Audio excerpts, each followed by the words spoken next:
Thank you very much. It is an honor to be here. I am very grateful to Professor Isham, Professor Luck, and Lara Christ for being here. It is a great honor and a delight to be part of this distinguished panel of speakers. Today I'll be talking about passive frame theory, which is a synthesis of at least 5 hypotheses and theories about consciousness, and it's an action-based approach. And I'm not going to be able in 20 minutes to cover the evidence for each of the 5 theories that are synthesized in this new framework. I'm just going to review the assumptions of the framework, the theories that were synthesized, and then by putting these theories together, one reaches new counterintuitive conclusions about the nature of consciousness. So I'll mention those insights in the latter part of the talk. If you're interested in the theory, it is a Target article in Behavioral and Brain Sciences, and I have copies up here for you, which you can take.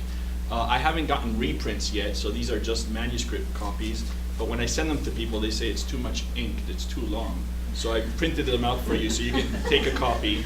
And also, if you read it, and you can email me, I can send you the reply to the 30 Target articles that were written in response to this Target article.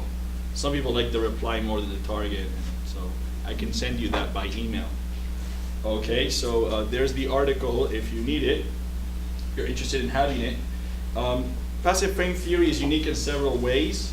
It's a synthesis of various theories from different fields of studies. It's a descriptive approach to consciousness. It speaks about the products of evolution as they are and not as they should be. So it's not looking at optimal design. So it's a descriptive approach.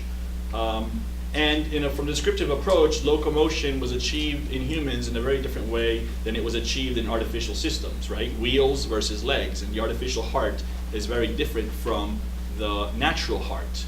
And engineers say we would never design it as the artificial heart. So this is a descriptive reverse engineering approach to the brain.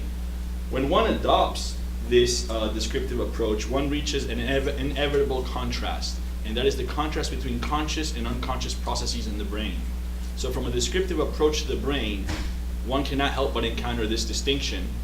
And this distinction has been described by different terms in different subfields of studies, but it exists in all subfields of studies. So you have implicit versus explicit, controlled versus automatic. In psychophysics, you have supraliminal versus subliminal. So in every field of inquiry in neuroscience and psychology, the distinction has been made between conscious and unconscious, though many times the term conscious is not used. Someone said to me, Ezekiel, I don't study consciousness, I study perceptual awareness. So this contrast reveals that consciousness serves a circumscribed role that involves only a subset of all of the regions in the nervous system, as was mentioned earlier today. What is unique about the approach is that it's based on olfaction instead of vision. Unfortunately, I don't have time to go into the olfaction data. And it's based on action instead of on perception. So it's a descriptive approach that looks at these things. And I'm not going to cover the neurological literature, but the theory is based in large part on the neurological literature concerning the neural correlates of olfactory consciousness. The other reason why the approach is novel is that we look at the lowest, simplest implementations of behavior that involve consciousness. So we have a hypothetical creature that we think about that is conscious, but does not have things like symbol manipulation or indirect cognitive control in which one thinks of food to make oneself hungry. So all of these things that adult humans tend to do, we're just ignoring them for now and looking at the most basic cases. One of the replies to the Target article, one of the commentaries, they stated, your hypothetical organism exists. It's called a young child that doesn't yet use phonological loop and indirect cognitive control. So we're looking at the most simple cases. So the framework and architecture portrayed is a synthesis of 5 theories, and it's based in large part on the research by Bjorn Merker, which is also an action-based approach toward consciousness. So here are some of the theories that are synthesized in this mega theory. Ideomotor theory. So this is most based on Jamesian ideomotor theory, which is similar to Lutz's ideomotor theory. Now, ideomotor theory, the idea is that the conscious percept of an action effect, for example, the image of a word or a sniff, directly activates to some extent the unconscious motor programs that would lead to that action effect. So ideomotor theory has this element in it, and so do continuous flow models, which are used to explain the effects of distractors in the flanker task and in the Stroop task, and so do cascade PDP models. It's also married to the sensorium hypothesis, in which of all aspects of action control, one is only conscious of the perceptual consequences of action and is unconscious of the efference or efference generation process. So when one sniffs like this, the action is perceived to take place here, and one is unconscious of the efferences to the intercostal muscles and diaphragms. And this goes back to Jamesian theory. So motor control itself is unconscious. One is conscious of the perceptual aspects of action. And ideomotor theory, cascade theories, and continuous flow models say that these perceptual representations of action consequences, when activated, will stimulate the unconscious efference generators that would lead to the expression of that action. The other aspect of the theory is parallel responses into skeletal muscle, which states that there are many integrations in the nervous system that occur unconsciously. For example, intersensory conflicts, as in the McGurk effect or ventriloquism, are resolved unconsciously. So intersensory integrations and conflicts are resolved unconsciously. Conflicts involving motor control, as the work of David Rosenman shows, are also resolved unconsciously. Conflicts involving smooth muscle effectors, as in the pupillary reflex or peristalsis, are also resolved unconsciously. Those integrations and conflicts are resolved unconsciously. Conflicts involving action selection, in specifically action selection for the skeletal muscle effector system, those are consciously mediated, and that's when you feel urges, and that's when you are aware of the conflicting tendencies. So intrapsychic conflicts are never about what is it? Is it a red apple or a green apple? Intrapsychic conflicts in the Neil Miller tradition or in the Freudian tradition always involve action selection. The last big piece, and there are 4 other ones that are put into this framework, is encapsulation. Encapsulation is that the vast majority of conscious contents are generated unintentionally, and they just quote unquote happen to you. You open your eyes, you see the red apple. You open your eyes, you have an urge.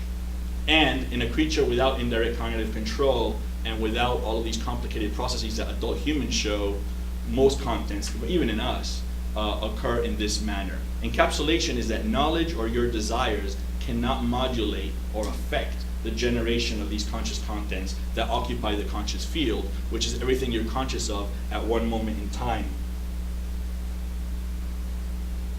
So the PRISM principle is that parallel responses into skeletal muscle is the kind of situation for which conscious mediation is necessary. Conflicts occurring at perceptual stages of processing, motor control stages of processing, and we incidentally have arrived at ideas that are very similar to the famous psychological refractory period bottleneck, which involves action selection. So, importantly, when you put all of these hypotheses together, and it's a bit of a Rubik's Cube, the thing you get is internally coherent and explains everything about consciousness except what Mark called the implementation level of analysis. That is, how neurons instantiate these states. However, the framework does provide clues regarding the hard problem of consciousness, of how neurons instantiate these states. Those clues are more in the reply to the commentaries than in the target article. So I could email that to you if you're interested. So here are the main conclusions. The main conclusion that results from the synthesis is that, in short, consciousness is for what in everyday life is called voluntary action. The term voluntary is not a scientific term, it's homuncular. But in everyday life, conscious mediation is necessary for that kind of action that we colloquially describe as voluntary. More specifically, it's a kind of action called integrated action, such as holding your breath while underwater, where you have multiple inclinations. You want to inhale, but you don't because you're underwater.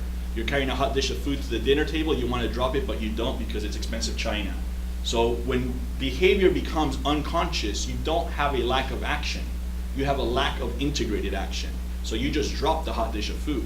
While underwater and holding your breath, if, forbid, you become unconscious, you don't sit there in actionless stupor, you actually perform the complex act of inhaling. These are unintegrated actions. When you see unintegrated actions in neurological conditions, they look like they're not influenced by all the kinds of information by which they should be influenced. And that is furnished normally by the conscious field.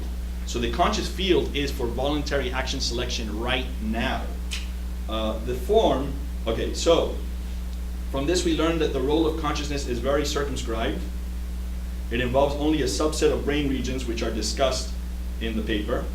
And it's a system that's devoted fully to the skeletal muscle output system, which serves the somatic nervous system. Which is interesting because the other nervous system is called autonomic, which means that you don't control it. So it makes sense. Now that you don't control it is not a very scientific term because it's homuncular, correct?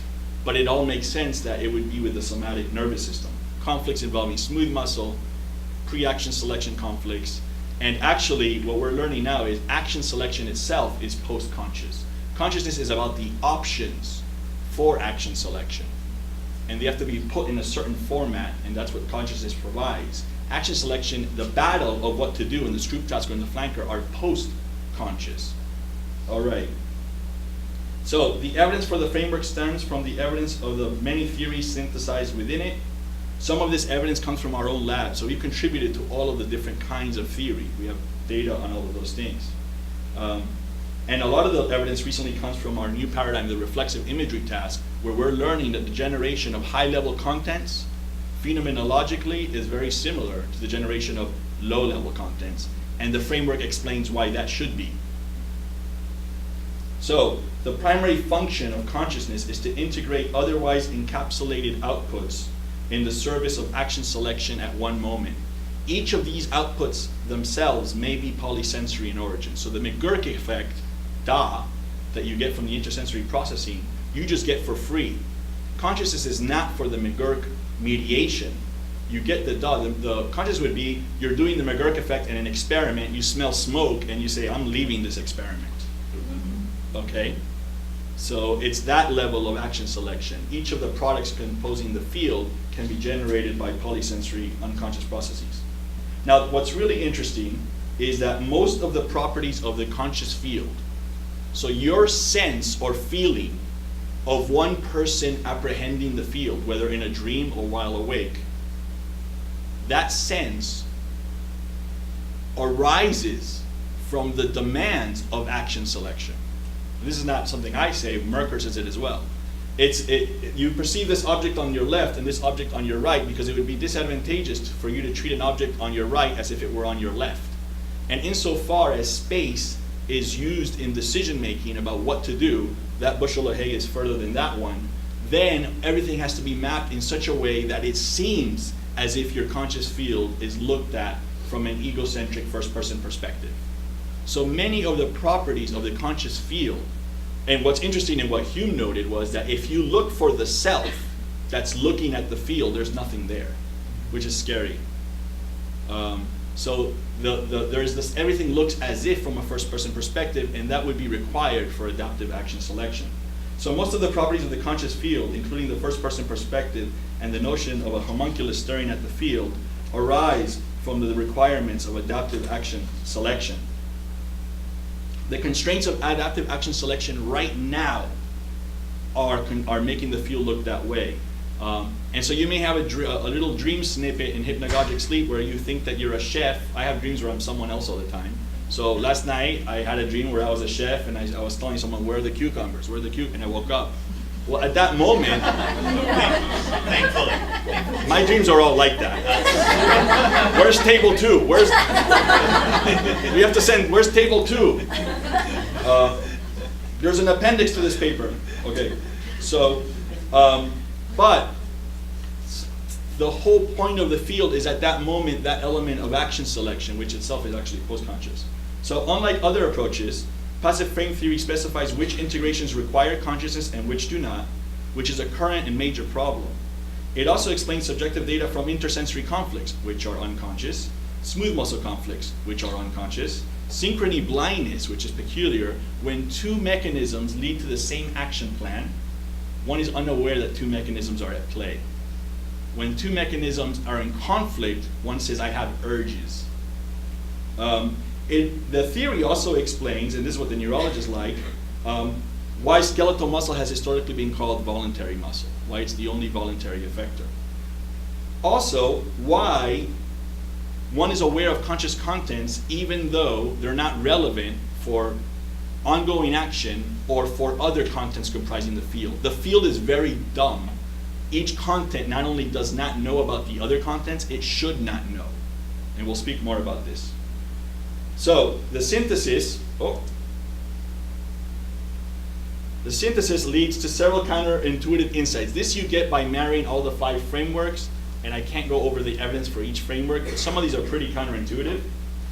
Conscious contents and the field influence only action systems, which themselves are unconscious, and not content generators.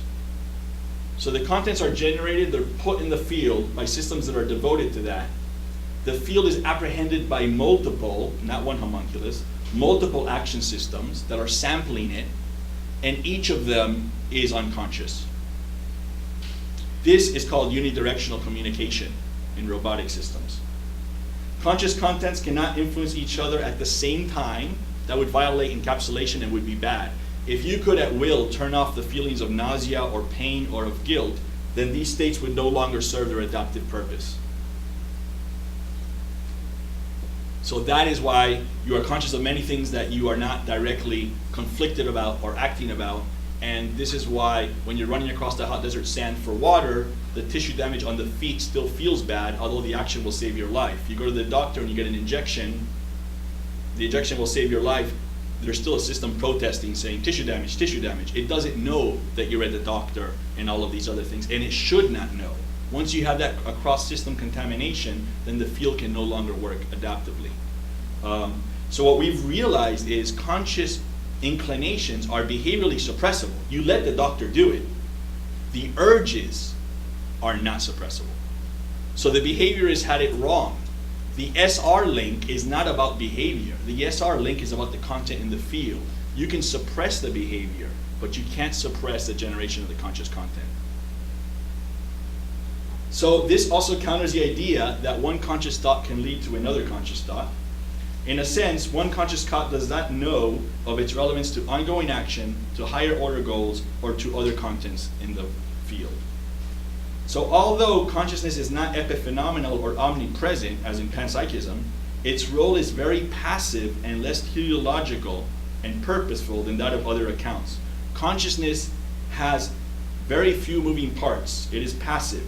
It has no memory of its own. It depends on memory systems that are external to it that furnish it with outputs.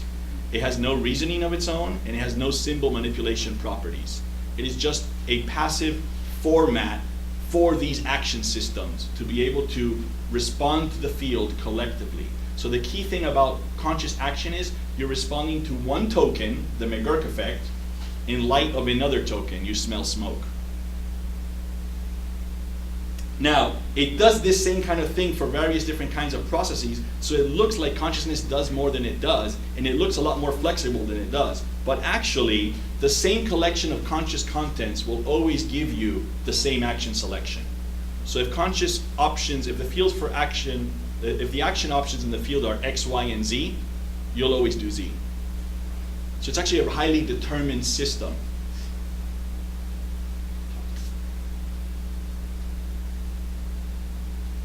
So, the contents of the conscious field wholly and exclusively determine voluntary action selection, and the system cares about right now what's going on.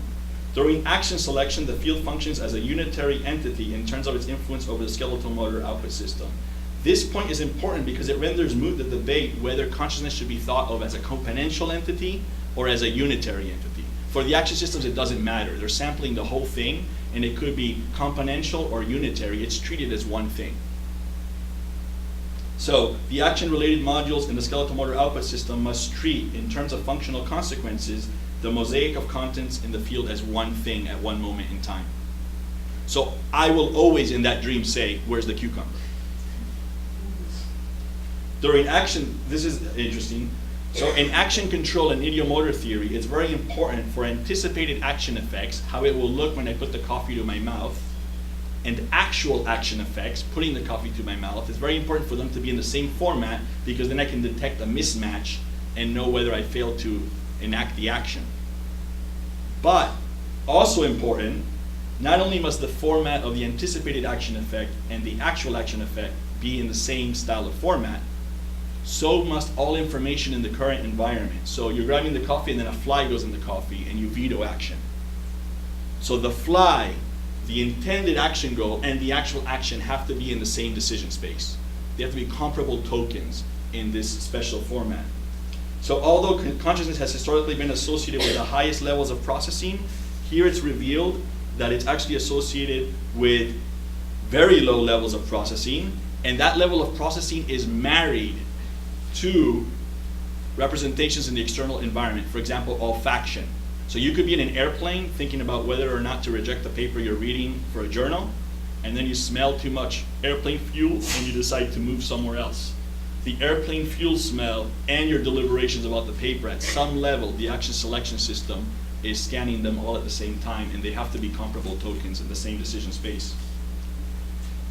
Last minute changes in a course of action can arise from the entry of new contents. The fly enters the coffee. So consciousness, always people think, oh, consciousness is about the future, it's about the past. No, it's about right now. A given medley of conscious contents will always generate the same voluntary action. So although the approach is based in part on established ideas from diverse fields of study, it is a novel synthesis that advances understanding the role of conscious states in nervous function. It attempts to redefine the nature of consciousness. One can propose that if the heart can be conceptualized as a pump and the kidney can be conceptualized as a filter, then consciousness could be conceptualized as a frame composed of tokens, the color blue, an urge, a smell, that are in a common format, a format that can be sampled only by the action systems of the skeletal motor output system. The active generation of contents is unconscious, and the response to conscious contents is unconscious. Consciousness is passive, but necessary. Without it, action is not integrated, and you only have one efferent stimulus response stream guiding behavior. So the mechanisms generating conscious contents are themselves unconscious, so are the mechanisms responding to the other contents, which are devoted systems. If you lose a content generator and you cannot perceive orange anymore, no other content generator can supplant it. It's gone. So this is unidirectional communication. What's interesting about the approach is, even if the field is componential or unitary, you get the same conclusions. And the hard problem of consciousness is the same from this approach, whether the tokens are different in kind or in quantity. That is, if you have, if the action option is fruit A versus fruit B, and you have the hard problem of consciousness, how the neurons generate this conscious state, the problem still survives if it's just quantitative differences between the tokens. So if the field is a mosaic of quantitative entities, the hard problem of consciousness remains. So that may be interesting for progress on this problem, because we do know that the brain generates quantitative codes. So the distinction, all that matters is that a smell be different from a color and be different from an urge. So as an interface of sorts for the action systems, the conscious field permits for the response to one token to be framed by the contents, the other contents composing the field at that time. So the whole point of consciousness is I am acting to X. My action selection to X is done in light of Y, with motor control being unconscious and the generation of the conscious contents being unconscious. So it's a very peculiar form of processing. The physical basis associated with this frame is most likely unlike anything else we currently understand. Thank you.